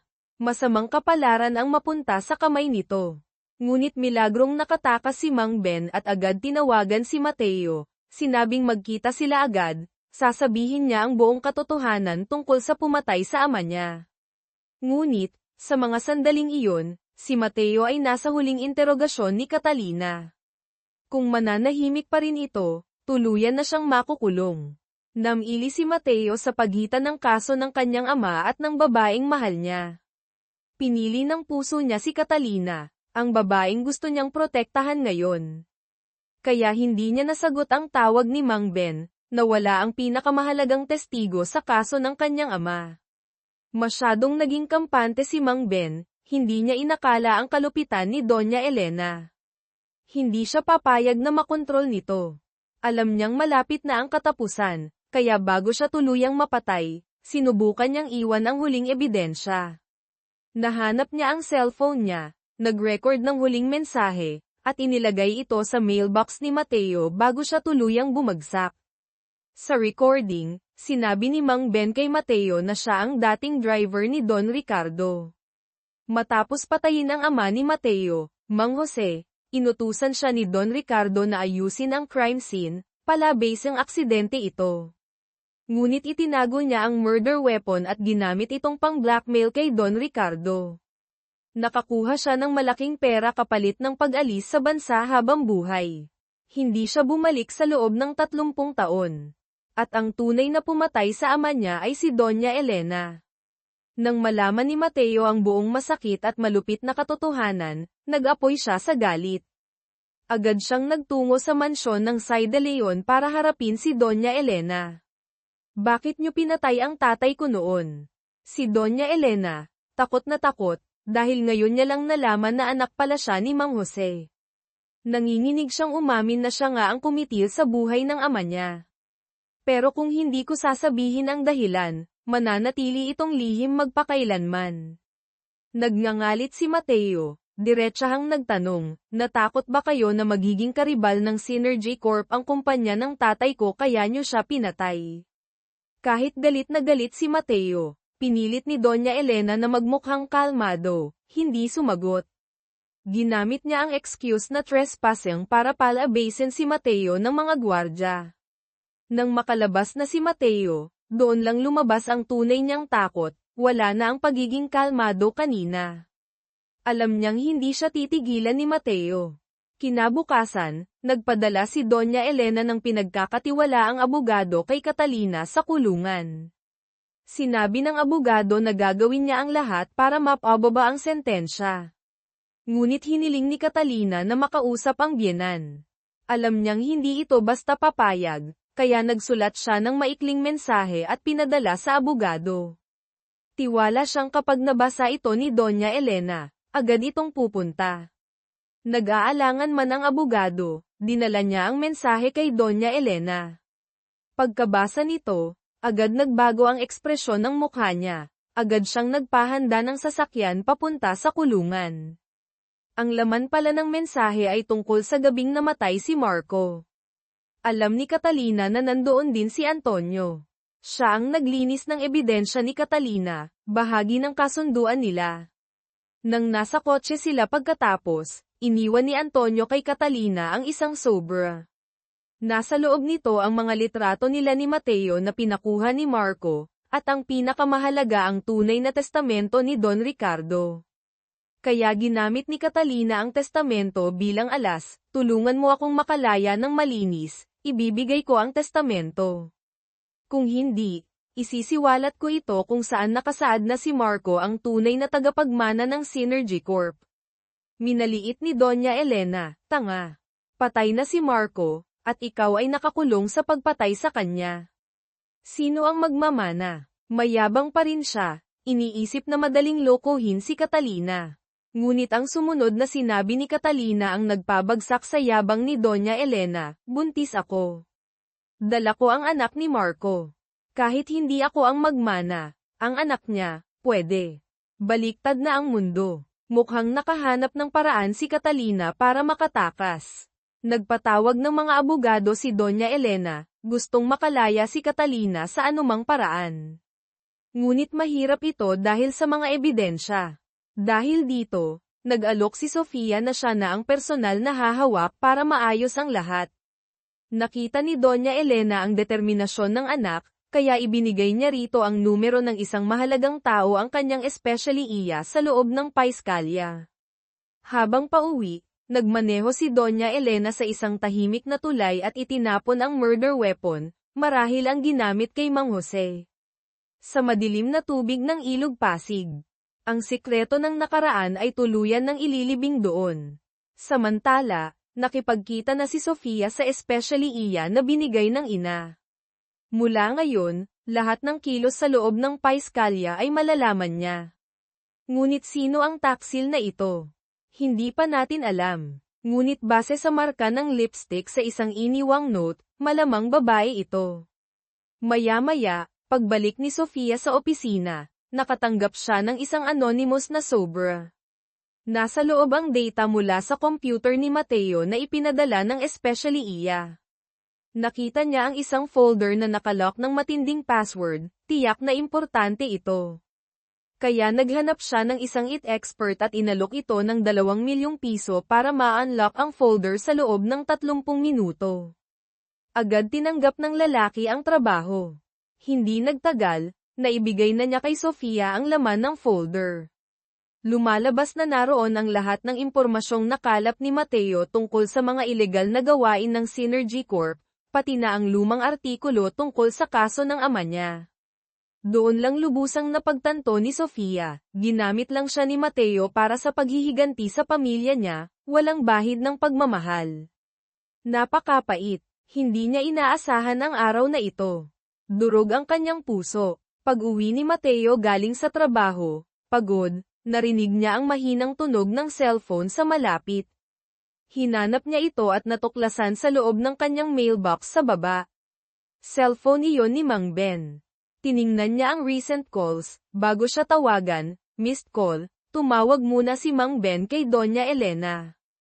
Kaya nakumpirma niyang si Doña Elena nga ang nagpapatay dito.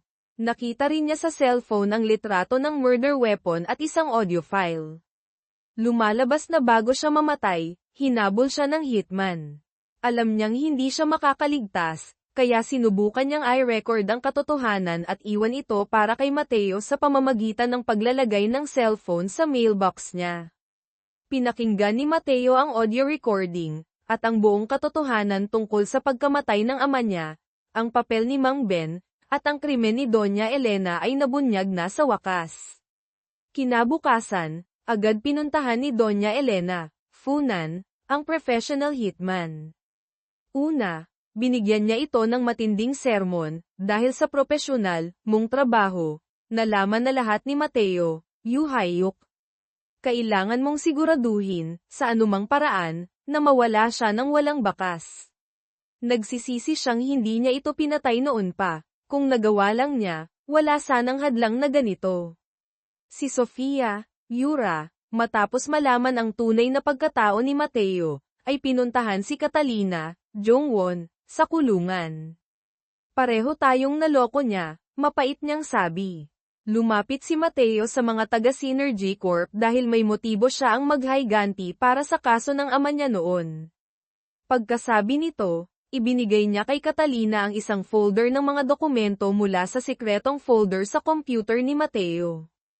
Hindi pa maintindihan ni Catalina ang ibig sabihin ng hipag, kaya dahan-daang ipinaliwanag ni Sofia. Si Mateo ay anak ni Mang Jose, Cho Song-han, ang nagtatag ng Genesis Tech, pero ang kumpanyang iyon ay matagal nang sinakop ng Synergy Corp. Naniniwala si Mateo na si Don Ricardo, Chutik, ang pumatay sa ama niya, at nagplano siya ng paghihiganti sa loob ng maraming taon. Hindi makapaniwala si Catalina sa mga narinig. Ngunit naglabas si Sofia ng isa pang impormasyon tungkol mismo kay Catalina, na nakalap din ni Mateo. Naimbestigahan niya ang hindi magandang relasyon nina Marco, Minho, at Catalina. Kaya napakadali para sa kanya na lapitan ka at gamitin para sa mga layunin niya. Pagkasabi nito, umalis si Sofia, iniwan si Catalina na tulala, hindi alam kung sino ang paniniwalaan. Nang malaman ni Mateo na binisita ni Sofia si Catalina, mabilis siyang pumunta sa kulungan. Nagkita silang muli sa visitation area. Sinabi ni Sofia na siya na ang bagong abogado ni Catalina, ngunit hindi iyon ang tunay niyang layunin. Gusto niyang asikasuhin ang kaso para matiyak na mapaparusahan si Catalina. Ngunit alam niyang para magawa iyon, kailangan niyang maalis si Mateo sa kaso. Kaya't ipinadala niya ang mga litrato nina Mateo at Catalina na magkasama sa superior ni Mateo.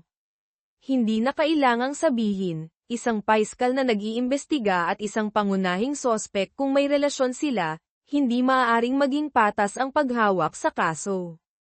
Ginamit niya ito para puwersahin ang superior na tanggalin si Mateo sa paiskalya. Walang nagawa ang hepe kundi bigyan si Mateo ng indefinite sick leave, na nangangahulugang hindi na siya pwedeng makialam sa kaso ni Marco. Walang ibang pagpipilian, inayos ni Mateo ang kanyang mga gamit para umalis sa opisina.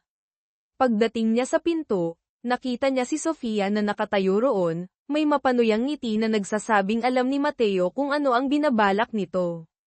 Nagmamadaling bumalik si Mateo sa visitation room para makausap si Catalina sa huling pagkakataon bago magkabisa ang kautusan.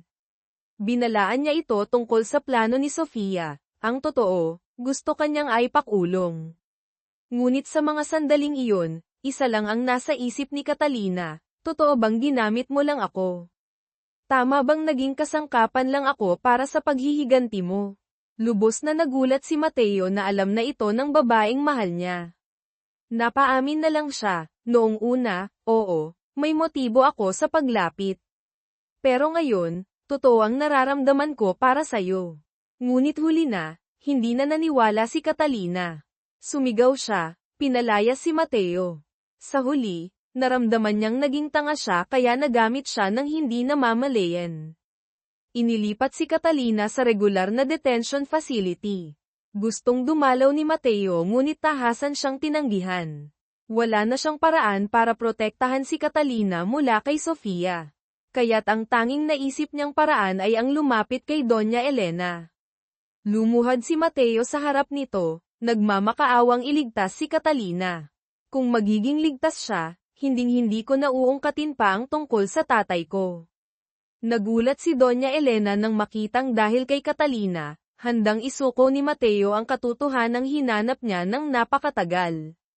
Ganoon na pala kalalim ang pagmamahalan niyo, mapanuyang sabi niya. Dahil sa kanya, kaya mong kalimutan ang paghihiganti. Ngunit, tinanggihan niya ang pakiusap ni Mateo. Ako mismo ang magsasabi sa iyo ng katotohanan tungkol sa kaso ni Mang Jose.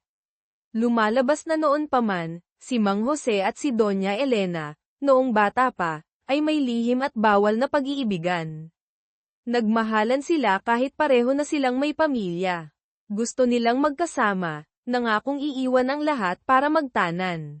Ngunit alam ni Doña Elena na si Mang Jose ay makapamilya, hindi nito kayang iwan ang asawa at anak.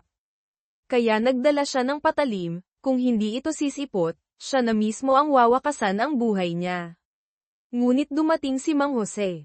Subalit hindi para sumama sa kanya, kundi para magpaalam, hindi raw niya kayang talikuran ang pamilya niya. Kahit handa na si Doña Elena sa posibilidad na ito, hindi niya matanggap ang katotohanan. Sa tindi ng selos at sakit, hindi niya nakontrol ang sarili at nasaksak niya ito. Si Mang Ben, Ricky, na pinagkakatiwalaan noon ni Don Ricardo, ang tumulong sa kanyang pagtakpan ang krimen, ngunit hindi niya inaasahan na itatago nito ang ebidensya at babalik para mangikil. Ito pala ang malagim na katotohanang hinabol ni Mateo ng maraming taon. Ang kanyang ama ay namatay dahil sa isang bawal na pag-ibig sa isang ilang na lugar. Ngayon, kahit pa isiniwalat ang katotohanan, wala na itong maitutulong. Pag-uwi, itinapon lahat ni Mateo ang mga dokumentong may kinalaman sa Synergy Corp. Hindi niya alam kung tama ba ang ginawa niya, ngunit ngayon, ang tanging gusto niya ay mailigtas si Catalina. Kinabukasan, may kumatok sa pinto ni Mateo. Nagulat siya nang makitang si Tio Miguel, kapatid ni Doña Elena, iyon. Lumalabas na noong araw na iyon, naramdaman niyang may kakaiba, nang dumating ang hitman, kaya tumalon siya mula sa balkonahe at nakatakas. Nagtago siya sa malayong lugar ngunit tinutugis pa rin siya ng mga tauhan ng kapatid niya. Dahil wala nang mapuntahan, napilitan siyang humingi ng tulong kay Mateo. Inamin niyang ang kapatid niya ang nag-utos sa lahat ng nangyari sa helicopter crash. Ngunit mainit pa ang ulo ni Mateo, kaya pinalayas niya ito. Kinabukasan, pinuntahan siya ng matalik na kaibigan ni Catalina. Tinanong siya nito kung bakit hanggang ngayon ay wala pa siyang ginagawa para kay Catalina. Hahayaan mo na lang ba siyang makulong? Paano na ang dinadala niyang sanggol? Tila nagising ang natutulog na konsensya ni Mateo sa mga salitang iyon. Kung hindi tinanggap ni Doña Elena ang alok niya, lalabanan niya ito hanggang sa huli. Humingi siya ng tulong sa isang mapagkakatiwalaang kaibigang pulis. Natunton nila ang pinagtataguan ni Tio Miguel. Para protektahan ang sarili, napilitan si Tio Miguel na ibigay ang lahat ng ebidensyang hawak niya, recordings, dokumento tungkol sa crash at iba pang krimen ni Doña Elena, kay Mateo. Ginawa rin ni Mateo ang plano, pinatawagan niya si Tio Miguel kay Doña Elena. Nang marinig ang boses ng kapatid, labis itong nag-alala ngunit guminhawa rin dahil akala niya'y kontrolado pa niya ang sitwasyon. Sinunod ni Tio Miguel ang utos ni Mateo, nagtakda sila ng lugar ng pagkikita sa sementeryo, Memorial Park kung saan nakalibing ang mga magulang ni Mateo. Pagdating ni Doña Elena sa lugar, naghihintay na si Mateo na parang multo. Inilatag niya ang huling alas, base sa DNA ni Ricardo, Suho, na nakuha sa kuko ni Marco, natuklasan ng pulisya na positibo ito sa shabu. Kung lalabas ang balitang ito, ano ang iisipin ng mga shareholder sa pag-upo ng isang adik bilang chairman? Kahit makalusot si Ricardo sa kasong pagpatay, hinding-hindi ko siya titigilan. Sa isang pagkakataon lang, ibabagsak ko si Ricardo para hindi na siya kailanman makaupo sa pwestong iyan. Marahil, ang anak na si Ricardo ang kahinaan ni Doña Elena. Kaya't nagpasya siyang palayain si Catalina. Habang tinitingnan ang determinadong binata sa harap niya, alam niyang tutuperin nito ang sinabi. Naisip niya, kung naging ganito katatag ang ama nito noon, marahil iba ang naging kapalaran niya. Tinawagan niya ang hitman at pinahinto ang planong pagpatay kay Mateo, hanggang sa makalaya si Catalina. Gusto niyang maranasan ni Mateo ang sakit ng pagkawala matapos itong makalaya. Sa pamamagitan ng kanyang impluwensya, at marahil pagmamanipula ng ebidensya, napawalang sala si Catalina dahil sa kakulangan ng matibay na pruweba. Tinupad din ni Catalina ang kasunduan, ibinigay niya ang tunay na testamento ni Don Ricardo sa biyenan.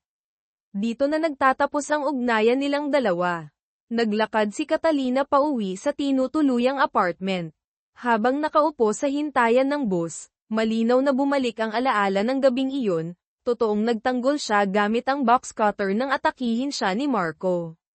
Ngunit mabilis siyang nag-api nito. Gumamit ito ng matatamis ngunit huwad na salita para manatili siya. Ngunit nakita na niya ang kasinungalingan. Sumigaw siya, kahit anak pa ng iba ang dinadala ko, mamahalin mo pa rin ba ako? Doon lumabas ang demonyo sa kanya, sinunggaban siya sa leeg at sinakal. Nagpumiglas si Catalina, hanggang sa halos mawalan na ng hininga, nang biglang lumitaw si Antonio, sekretarya, mula sa likuran. Siya ang pumalo ng malakas sa ulo ni Marco gamit ang isang matigas na bagay, na ikinamatay nito. Ginawa niya ito para protektahan si Catalina, at para masiguro ang organ donation para sa asawa niya. Matapos ilabas si Catalina, bumalik si Antonio para linisin ang crime scene. Lahat ng ginawa ni Antonio ay para may sagawa ang operasyon ng asawa niya. Kaya nang makita niyang nakalaya si Catalina, naisip niyang kidnapin ito. Ngayon, matapos maalala ang lahat, tumayo si Catalina at naglakad patungo sa kanto. Sa kabilang banda, naghihintay ang lalaking mahal niya, si Mateo. Umilo ang berdeng ilaw para sa tawiran, naglakad sila papalapit sa isa't isa, nang biglang may humarurot na van. Mabilis na niyakap ni Mateo si Catalina, pareho silang natamba. Mabilis na bumaba si Antonio, hinayla si Catalina na medyo tuliro pa, isinakay sa van, at pinaharurot palayo. Agad tumawag si Mateo sa kaibigan para sa sasakyan, nagsimula ang isang nakakabinging habulan. Ngunit si Antonio, sanay sa mga lansangan, ay madaling nakawala. Kritikal na ang kondisyon ng asawa ni Antonio sa ospital, kaya kailangan niyang madala agad doon si Catalina. Ngunit sa mga sandaling iyon, malinaw na sinabi ni Catalina, buntis ako. At gusto kong buhayin ang batang ito. Hindi ako pwedeng magpa-opera. Natigilan at nawalan ng pag-asa ang sekretarya. Ngunit hindi na makapaghintay ang asawa niya. Sa huli, nanaig ang pagmamahal sa asawa at desperasyon. Pinilit pa rin niyang dalhin si Catalina para sa operasyon. Samantala, pinahahanap ni Mateo sa mga kasamahan ang van ni Antonio. Si Fiscal Santos, babaeng kasamahan, ang nagbigay ng mahalagang impormasyon. Mula sa call log ni Catalina, may nakitang pangalang Muji. Nalaman nilang matagal itong naospital dahil sa malubhang sakit, at si Antonio ang sumagot sa lahat ng gastusin.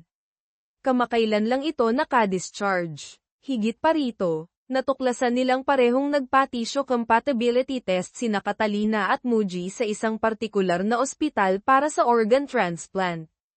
Kaya tiyak na papunta si Antonio sa ospital na iyon.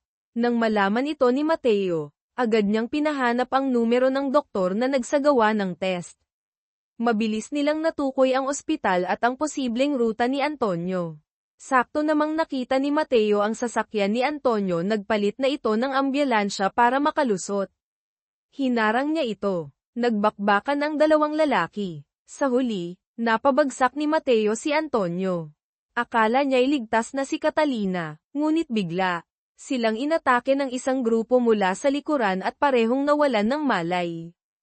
Ang hitman pala ni Doña Elena ay nakasunod lang sa kanila, naghihintay ng tamang pagkakataon para tapusin silang dalawa. Pagkagising ni Mateo, nakatali siya sa isang abandonadong bodega. Nagpumiglas siya. Isang lalaki ang nagdala ng TV. Sa screen, nakita niya si Catalina, nakatali at nakakulong sa isang bakal na hawla. Nadurog ang puso ni Mateo ngunit wala siyang magawa. Nalaman ni Sofia na kinidnap si Catalina, agad niyang pinaghinalaan ang ina. Galit siyang kinumpronta ito. Hindi direktang umamin si Doña Elena, ngunit ipinahiwatig niyang gusto niya itong mangyari. Sinubukang pigilan ni Sofia ang ina, ngunit hindi ito nakinig, pinalayas pa siya. Nag-isip si Sofia, at sa huli, nagpa siyang tumawag sa pulis. Ngunit inagaw ni Antonio, pinalaya o hindi pa nahuhuli, ang telepono at ikinulong siya sa isang kwarto para hindi makagulo sa board meeting kinabukasan. Nag-aalala para kay Catalina, sinamantala ni Mateo ang paglingat ng bantay, nakuha ang isang card mula sa pataka, o isang piraso ng metal, at pinutol ang tali. Pagpasok ng bantay, mabilis niya itong inatake. Lumaban din ang bantay ngunit natalo siya ni Mateo. Nahulaan ni Mateo na dinala si Catalina sa dating pinagkulungan kay Mrs. Ramos. Tumawag siya sa mga kasamahan para humingi ng tulong, gamit ang telepono ng bantay, habang siya ay agad na nagtungo roon. Doon, muli niyang hinarap ang walang-awang hitman. Sa pagkakataong ito, dahil sa galit at pag-aalala para kay Catalina, nagawa niyang talunin ito sa isang matinding labanan. Mabilis niyang pinuntahan si Catalina. Ngunit dahil sa pagod at takot, nawalan ito ng malay. Mabuti na lang at naisugod niya ito agad sa ospital, na iligtas ang buhay nilang mag-ina. Nahuli muli ang hitman, ngunit kahit anong tanong, hindi ito nagsasalita. Kahit alam na si Doña Elena ang utak, walang direktang ebidensya laban dito. Sa araw ng eleksyon para sa bagong chairman ng Synergy Corp, taliwas sa inaasahan ni Doña Elena, kakaunti ang bumoto pabor kay Ricardo. Nagalit si Doña Elena at kinumpronta ang mga board member. Si Ricardo ang nagsalita, siya pala ang nagsabi sa kanila na huwag siyang iboto. Lihim siyang nakipagpulong sa kanila, inaming hindi siya karapat-dapat, at hiniling na iboto ang mas may kakayahan para sa ikabubuti ng kumpanya. Bukod pa rito, inilipat niya ang lahat ng kanyang shares sa taong iyon, walang iba kundi ang kapatid niyang si Sofia. Kaya't dahil sa suporta ng mga shareholder at sa mayor yang boto, si Sofia ang nahalal na bagong chairwoman ng Synergy Corp. Hindi matanggap ni Doña Elena ang pagkatalo. Habang nag-iisa sa opisina, dumating si Isabela para mangasar. Dala niya ang alak para magdiwang. Sinabi pa niyang aalis sila ni Ricardo. Magiging masaya sila, habang si Doña Elena ay maiiwang mag-isa sa malaking bahay. Nawala sa sarili si Doña Elena sa galit. Kinuha niya ang bote ng alak at ipinukpok ng malakas sa ulo ni Isabela. Bumagsak ito sa sahig. Lumabas si Doña Elena na tuliro. Sakto namang dumating si Ricardo. Nakita niya ang ina, niyakap ito, humingi ng tawad, at sinabing sana'y maging masaya na sila. Hinaplos ni Doña Elena ang mukha ng anak, sinabing, huli na ang lahat. Napansin ni Ricardo ang dugo sa kamay ng ina. Kinabahan siya, Tumakbo papasok sa opisina at nakita ang asawang nakahandusay, wala ng buhay. Napahagulgol si Ricardo. Sakto namang dumating si Mateo kasama ang mga pulis para arestuhin si Doña Elena sa salang pagpatay. Sa wakas, mananagot na ang babaeng ito sa kanyang mga krimen. Ngunit, ang hitman ay misteryosong nawala mula sa ospital. Kung walang testigo, mahihirapang idiin si Doña Elena sa mga naunang kaso. Si Antonio, matapos mamatayan ng asawa, ay inaresto dahil sa pagpatay kay Marco. Pagkatapos ng lahat, nagpa siya si Catalina na lumayo para magsimula ng bagong buhay kasama ang anak. Alam ng kaibigan niyang hindi niya ito mapipigilan, kaya hinayaan na lang niya ito. Huling dumating si Mateo, nalaman niyang umalis na si Catalina, nagmamadaling pumunta sa airport ngunit hindi na niya ito naabutan. Makalipas ang 1 taon, naging abogado na si Mateo, tumutulong sa mga mahihirap. Si Sofia, bilang chairwoman, ay sinadyang pumunta sa isang hearing ni Mateo. Nakita niyang tulad pa rin ito ng dati inaantok bago magsimula, ngunit nagiging seryoso at magaling kapag nasa korte na. Nagkausap sila pagkatapos. Tinanong ni Sofia kung may balita na siya kay Catalina. Sa lungkot sa mukha ni Mateo, alam niyang wala pa. Nakapag-move on na si Sofia. Hiniling niyang sana'y mahanap na ni Mateo si Catalina at maging masaya sila. Sa year-end party ng dating opisina ni Mateo, inanunsyo ng hepe ang promotion ni Fiscal Santos, babaeng kasamahan, ang especially iya pala. Si Sofia ang tumulong dito bilang pasasalamat. Si Ricardo naman ay bumalik sa pagpipinta. Binisita niya si Don Ricardo, na nanatiling may kapansanan sa pag-iisip. Dinalhan niya ito ng painting ng isang masayang pamilya na hindi kita ang mga mukha. Umaasang maalala nito ang masasayang araw. Binisita ni Mateo si Doña Elena sa kulungan. Mayabang pa rin ito, nagsasabing hindi pa tapos ang laban nila. Ngunit may huling pasabog si Mateo, alam pala ni Don Ricardo ang kasamaan ni Marco noon pa man, kaya lihim niyang binago ang testamento pabor kay Ricardo bago pa ang aksidente. Ngayon lang nalaman ni Doña Elena na lahat ng pinaghirapan niyang masama ay walang kabuluhan. Napagtanto niyang karma ang lahat.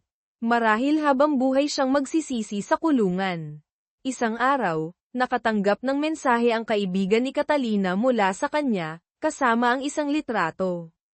Nasa Osaka, Japan pala siya kasama ang anak, at maayos na sila. Agad itong ibinalita kay Mateo. Hindi na nag-atubili si Mateo.